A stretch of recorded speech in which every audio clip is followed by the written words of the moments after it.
Did you vow to serve your God? Yes. The Camerlegno cried out. Would you die for your God? Yes. Take me now. Would you die for your church? Yes. Please deliver me. But would you die for mankind? It was in the silence that followed that the Camerlegno felt himself falling into the abyss. He tumbled farther, faster, out of control.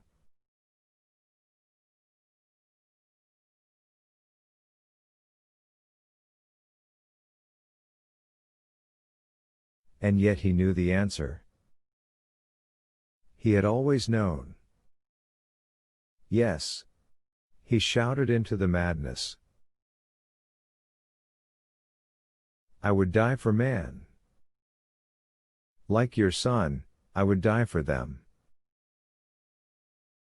Hours later, the Camerlegno still lay shivering on his floor. He saw his mother's face.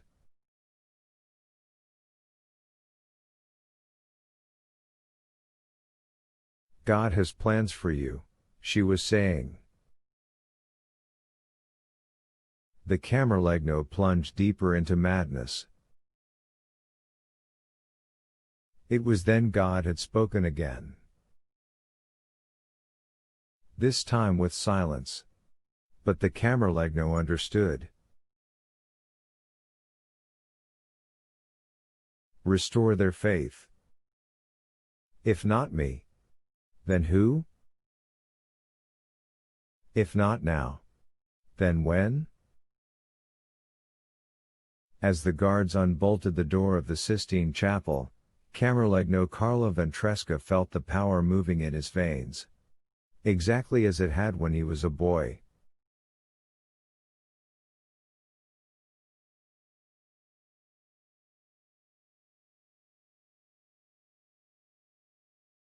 God had chosen him. Long ago. His will be done. The Camerlegno felt reborn. The Swiss guard had bandaged his chest, bathed him, and dressed him in a fresh white linen robe.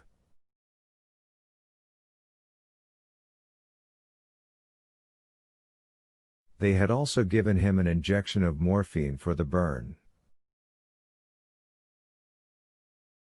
The Camerlegno wished they had not given him painkillers. Jesus endured his pain for 3 days on the cross.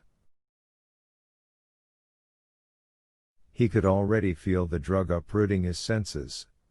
A dizzying undertow.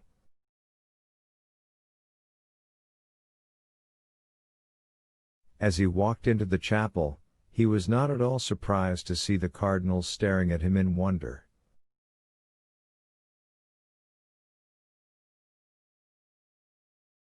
They are in awe of God, he reminded himself.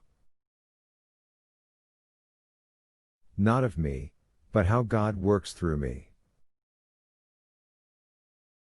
As he moved up the center aisle, he saw bewilderment in every face.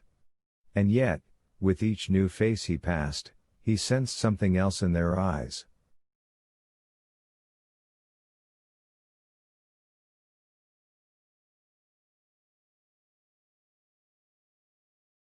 What was it? The Camerlegno had tried to imagine how they would receive him tonight. Joyfully? Reverently? He tried to read their eyes and saw neither emotion. It was then the Camerlegno looked at the altar and saw Robert Langdon.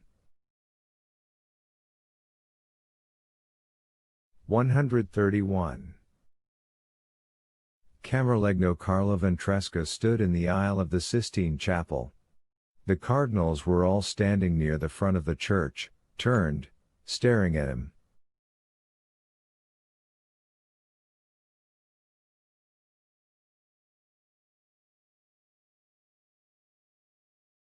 Robert Langdon was on the altar beside a television that was on endless loop, playing a scene the Camerlengo recognized but could not imagine how it had come to be.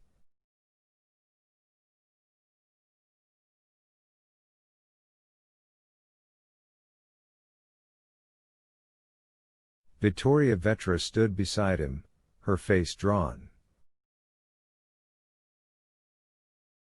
The Camerlengo closed his eyes for a moment, hoping the morphine was making him hallucinate and that when he opened them the scene might be different.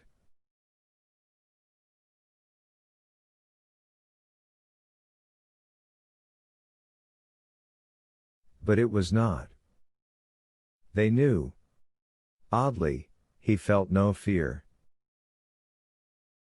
"Show me the way, Father. Give me the words that I can make them see your vision." But the Camerlengo heard no reply. "Father, we have come too far together to fail now." Silence. "They do not understand what we have done." The Camerlengo did not know whose voice he heard in his own mind, but the message was stark.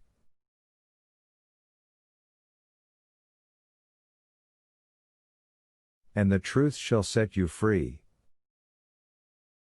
And so it was that Camerlengo Carlo Ventresca held his head high as he walked toward the front of the Sistine Chapel.